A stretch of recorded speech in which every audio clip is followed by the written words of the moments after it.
ಕರಾವಳಿಯಲ್ಲಿ ಬಿಸಿಲ ಬೇಗೆ ಜಾಸ್ತಿ ಆಗ್ತಾ ಇದೆ. ಬಿಸಿಲು ಜಾಸ್ತಿ ಆಗ್ತಂತೆ ನದಿಗಳ ಒಡಲು ಈಗ ಕಾಣ್ತಾ ಇರುವಂಥದ್ದು. ದಕ್ಷಿಣ ಭಾರತದ ಪುಣ್ಯ ಪ್ರಸಿದ್ಧ ತೀರ್ಥಕ್ಷೇತ್ರ ಶ್ರೀ ಕ್ಷೇತ್ರ ಧರ್ಮಸ್ಥಳದ ನೇತ್ರಾವತಿಯ ಸ್ಥಾನಘಟ್ಟದಲ್ಲಿ ಅಪಾರ ಪ್ರಮಾಣದ ತ್ಯಾಜ್ಯಗಳು ಕೂಡ ಇದೆ. ಇಲ್ಲಿ ಬರುವಂತಹ ಲಕ್ಷಾಂತರ ಮಂದಿ ಭಕ್ತರು ಸೋಪು, ಶಾಂಪು ಮತ್ತು ವಸ್ತುಗಳನ್ನು ಇಲ್ಲೇ ಬಿಟ್ಟು ಹೋಗ್ತಾ ಇರೋದ್ರಿಂದ ನದಿಯ ಒಡಲು ಸಂಪೂರ್ಣವಾಗಿ ಕಲುಷಿತಗೊಂಡಿದೆ. ಆ ಒಡಲನ್ನು ಸ್ವಚ್ಛಗೊಳಿಸುವಂಥ ಕೆಲಸವನ್ನು ಇವತ್ತು ಹಲವು ಸ್ವಯಂ ಸೇವಾ ಸಂಘಗಳು ಮಾಡ್ತಾ ಇದೆ. ನಾವೀಗ ಧರ್ಮಸ್ಥಳದ ನೇತ್ರಾವತಿ ಸ್ಥಾನಘಟ್ಟದಲ್ಲಿದ್ದೇವೆ. ಈ ದೃಶ್ಯಗಳಲ್ಲಿ ಗಮನಿಸ್ತಿರ್ಬೋದು. ಬದುಕು ಕಟ್ಟೋಣ ಬನ್ನಿ ತಂಡ, SDM ಕಾಲೇಜಿನ NSS ವಿಭಾಗ, ಕ್ರೀಡಾ ವಿಭಾಗ, ಬೆಳ್ತಂಗಡಿ ಪತ್ರಕರ್ತರ ಸಂಘ ಮತ್ತು ಪೊಲೀಸ್ ಇಲಾಖೆ ಜಂಟಿಯಾಗಿ ಸುಮಾರು 500ಕ್ಕಿಂತ ಹೆಚ್ಚು ಮಂದಿ ಸ್ವಯಂ ಸೇವಕರು ಇಲ್ಲಿ ಇವತ್ತು ನದಿ ಸ್ವಚ್ಛತೆಯನ್ನು ಮಾಡ್ತಾ ಇದ್ದಾರೆ. ಪ್ರಮುಖವಾಗಿ ನೇತ್ರಾವತಿಯ ಈ ಒಡಲು ಬಹಳಷ್ಟು ಕಲುಷಿತಗೊಂಡಿರುವಂಥದ್ದು. ಯಾಕಂದರೆ ಪ್ರತಿನಿತ್ಯ ಸಾವಿರಾರು ಸಂಖ್ಯೆಯಲ್ಲಿ ಭಕ್ತರು ಬರ್ತಾರೆ. ಭಕ್ತರ ಒಂದು ನಂಬಿಕೆ ಇದೆ, ನದಿಯಲ್ಲಿ ತಮ್ಮ ಬಟ್ಟೆ ಅಥವಾ ಬೇರೆ ವಸ್ತುಗಳನ್ನು ಬಿಟ್ಟು ಹೋದರೆ ನಮ್ಮ ಪಾಪ ಪರಿಹಾರ ಆಗುತ್ತೆ ಎಂಬ ನಂಬಿಕೆ ಕೂಡ ಇದೆ. ಆ ನಂಬಿಕೆ ಅನುಸಾರವಾಗಿ ಇವತ್ತು ತ್ಯಾಜ್ಯಗಳು ಕಾಣ್ತಾ ಇರುವಂಥದ್ದು. ಆದರೆ ಇಲ್ಲಿ ಇರುವಂಥ ಎಲ್ಲ ಸ್ವಯಂ ಸೇವಕರು ಹೇಳುವಂಥದ್ದು, ಇಷ್ಟು ದೊಡ್ಡ ಪ್ರಮಾಣದಲ್ಲಿ ನದಿಯನ್ನು ಹಾಳು ಮಾಡಿದರೆ ಪಾಪಗಳು ಪರಿಹಾರ ಆಗಲ್ಲ, ಪಾಪಗಳು ಮತ್ತಷ್ಟು ಎತ್ಕೊಳ್ಳುತ್ತೆ ಅಂತ ಹೇಳಿ. ಹಾಗಾಗಿ ಇಲ್ಲಿನ ಸ್ವಯಂ ಸೇವಕರು ಭಕ್ತರಿಗೆ ಒಂದು ಮನವಿಯನ್ನು ಮಾಡ್ತಾ ಇದ್ದಾರೆ, ಯಾರೂ ಕೂಡ ನದಿಯನ್ನು ಹಾಳು ಮಾಡಬೇಡಿ ಅಂತ ಹೇಳಿ. ಯಾಕಂದರೆ ಪ್ರತಿ ವರ್ಷ ಅಂದರೆ ಕಳೆದ 5 ವರ್ಷದಿಂದ ಈ ನದಿಯನ್ನು ಸ್ವಚ್ಛತೆ ಮಾಡುವಂಥ ಕೆಲಸವನ್ನು ಮಾಡ್ತಿದ್ದಾರೆ. ನೀವು ದೂರದಲ್ಲಿ ಗಮನಿಸಿರುವುದು ವಿದ್ಯಾರ್ಥಿಗಳು, ಮಹಿಳೆಯರು ಎಲ್ಲರೂ ಕೂಡ ಸೇರಿ ಈ ಕೆಲಸವನ್ನು ಕೂಡ ಮಾಡ್ತಾ ಇರುವಂಥದ್ದು. ಅಪಾರ ಪ್ರಮಾಣದಲ್ಲಿ ನದಿಯ ಒಡಲಲ್ಲಿದ್ದಂಥ ತ್ಯಾಜ್ಯ ಬಟ್ಟೆಗಳನ್ನಾಗಿರ್ಬೋದು, ಪ್ಲಾಸ್ಟಿಕ್ ವಸ್ತುಗಳನ್ನಾಗಿರ್ಬೋದು, ಸೋಪುಗಳು, ಶ್ಯಾಂಪು ಬಾಟಲ್ಗಳಾಗಿರ್ಬೋದು, ಎಲ್ಲ ವಸ್ತುಗಳನ್ನು ಇವತ್ತು ಸ್ವಚ್ಛವನ್ನು ಮಾಡ್ತಾ ಇದ್ದಾರೆ. ಕಳೆದ 5 ವರ್ಷದಿಂದ ಸ್ವಚ್ಛತೆಯನ್ನು ಮಾಡ್ತಾ ಇದ್ರು ಕೂಡ ಜನರಿಗೆ ಮಾತ್ರ ಅರಿವು ಆಗ್ತಾ ಇಲ್ಲ, ಜಾಗೃತಿ ಉಂಟಾಗ್ತಾ ಇಲ್ಲ. ಹಾಗಾಗಿ ನಾವು ಮುಂದೆ ಈ ರೀತಿಯ ಕೆಲಸಗಳನ್ನು ಮಾಡಬಾರ್ದು, ಅಷ್ಟರ ಮಟ್ಟಿಗೆ ಜನ ಜಾಗೃತಿಯನ್ನು ವಹಿಸಬೇಕೆಂಬ ಮನವಿಯನ್ನು ಇಲ್ಲಿ ಸ್ವಯಂ ಸೇವಕರು ಮಾಡ್ತಾ ಇದ್ದಾರೆ.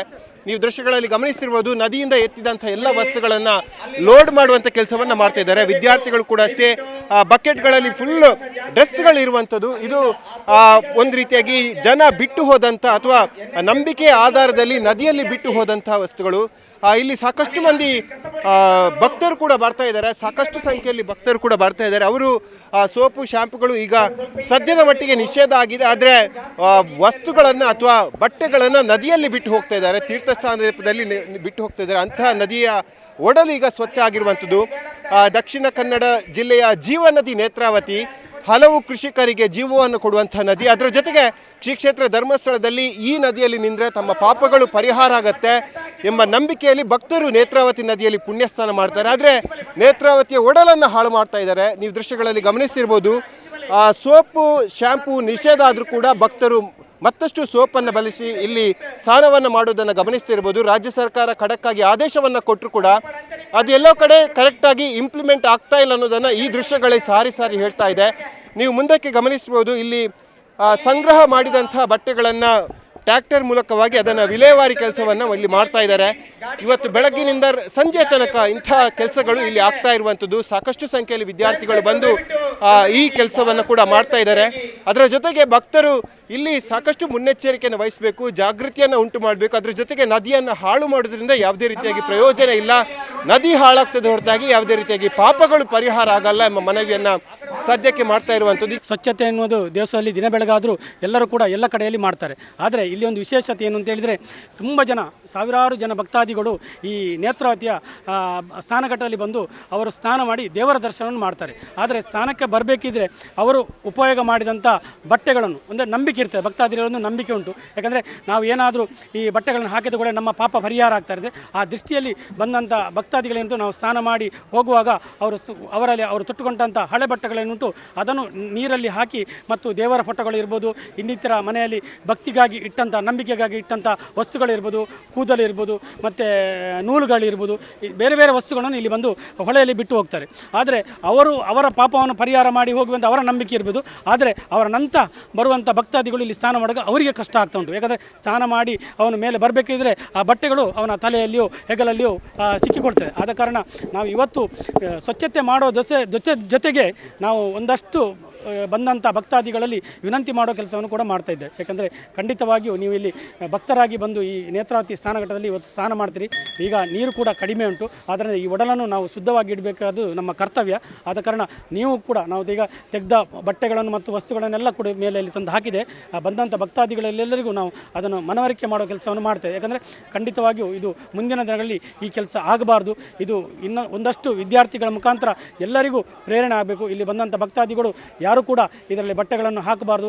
ಈ ಒಡಲನ್ನು, ನೇತ್ರಾವತಿ ಒಡಲನ್ನು ಸ್ವಚ್ಛವಾಗಿ ಇಡುವ ಕೆಲಸವನ್ನು ಮಾಡಬೇಕು ಅಂತ ಇವತ್ತಿನ ಈ ಕಾರ್ಯಕ್ರಮದ ಉದ್ದೇಶ. ಅಂದರೆ ಇದು ಇಲ್ಲಿಗೆ ಬರುವವರು ಕೂಡ ಅದರ ಬಗ್ಗೆ ಒಂದು ಗಮನ ಹರಿಸಬೇಕು. ಯಾಕೆಂತಂದರೆ ಈಗ ಈ ಊರಿನಲ್ಲಿ ಅಥವಾ ಯಾವುದೊಂದು ಟೂರಿಸ್ಟ್ ಪ್ಲೇಸ್ ಇರಲಿ, ಒಂದು ದೊಡ್ಡ ದೊಡ್ಡ ದೇವಸ್ಥಾನ ಇರಲಿ, ಅಲ್ಲಿನ ಲೋಕಲೈಟ್ಸ್ಗಳು ಹೇಳುವಂಥದ್ದು ಅಂದರೆ ಮೊದಲ ಕಂಪ್ಲೇಂಟ್ಸ್ ಅಂತಂದರೆ ಅಲ್ಲಿಗೆ ಬೇರೆ ಕಡೆಯಿಂದ ಬಂದವರು ಆ ಭಾಗವನ್ನು ಅಂದರೆ ಹಾಳು ಮಾಡ್ತಿದ್ದಾರೆ. ಅಂದರೆ ಧರ್ಮಸ್ಥಳ ಅನ್ನುವಂಥದ್ದು ಒಂದು ವರ್ಲ್ಡ್ ವೈಡಿಂದ ಬರುವಂಥದ್ದು ಇದೆ ಇಲ್ಲಿಗೆ.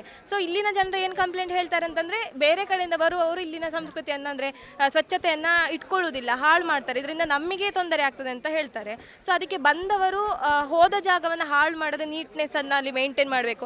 ಎಲ್ಲ ಕಡೆ ಕಸದ ಬುಟ್ಟಿಗಳನ್ನೆಲ್ಲ ಇಟ್ಟಿರ್ತಾರಲ್ಲ, ಸೊ ಅದೆಲ್ಲ ಪ್ರೊವೈಡ್ ಮಾಡಿರುವಾಗ ಅದನ್ನೆಲ್ಲ ಯೂಸ್ ಮಾಡಿಕೊಂಡು ಅಲ್ಲೇ ಅವರ ಹಳೆ ಬಟ್ಟೆಗಳನ್ನು ಇರ್ಬೋದು, ಅಥವಾ ಇವಾಗ ನಾವಲ್ಲಿ ಸೋಪ್ ಎಲ್ಲ ಸುಮಾರಷ್ಟಿತ್ತು, ಒಂದೊಂದು ರಾಶಿ, ಅದೆಲ್ಲ ಬರೀ ಒಂದೊಂದು ದಿನದ್ದು, ಒಂದು ಹೊತ್ತಿಂದು. ಸೊ ಹೀಗೆ ಆಗುವಾಗ ಒಂದು ವಾರದಲ್ಲಿ ಎಷ್ಟಿರ್ಬೋದು ಅಥವಾ ಒಂದು ತಿಂಗಳಲ್ಲಿ ಎಷ್ಟಿರ್ಬೋದು, ಅದನ್ನೆಲ್ಲ ಸ್ವಲ್ಪ ಗಮನ ವಹಿಸಬೇಕು.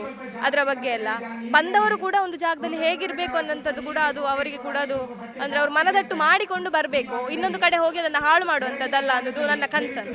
ಟ್ರ್ಯಾಕ್ಟರ್ ಗಟ್ಟಲೆ ತ್ಯಾಜ್ಯಗಳನ್ನು ಸಂಗ್ರಹ ಮಾಡ್ತಾ ಇದ್ದಾರೆ. ಮತ್ತಷ್ಟು ತ್ಯಾಜ್ಯಗಳು ನದಿಯ ಒಡಲಲ್ಲಿ ಸಿಲುಕ್ತಾ ಇರುವಂಥದ್ದು. ಹಾಗಾಗಿ ಬಟ್ಟೆಗಳು ಆಗಿರ್ಬೋದು, ನೂಲು, ಬೇರೆ ಬೇರೆ ವಸ್ತುಗಳು ಈ ರೀತಿಯಾಗಿರುವಂಥದ್ದು. ಈ ನಿಟ್ಟಿನಲ್ಲಿ ಇಲ್ಲಿನ ಸ್ವಯಂ ಸೇವಕರು, ಸ್ವಯಂ ಸೇವಾ ಸಂಘಗಳು ಇಲ್ಲಿನ ಜನರಿಗೆ ಮನವಿಯನ್ನು ಮಾಡ್ತಾ ಇದೆ. ಯಾವುದೇ ರೀತಿಯಾಗಿ ನದಿಯನ್ನು ಅಶುದ್ಧ ಮಾಡೋದು ಬೇಡ. ನದಿ ಅಶುದ್ಧ ಮಾಡಿದರೆ ಯಾವುದೇ ಪಾಪಗಳು ಪರಿಹಾರ ಆಗಲ್ಲ.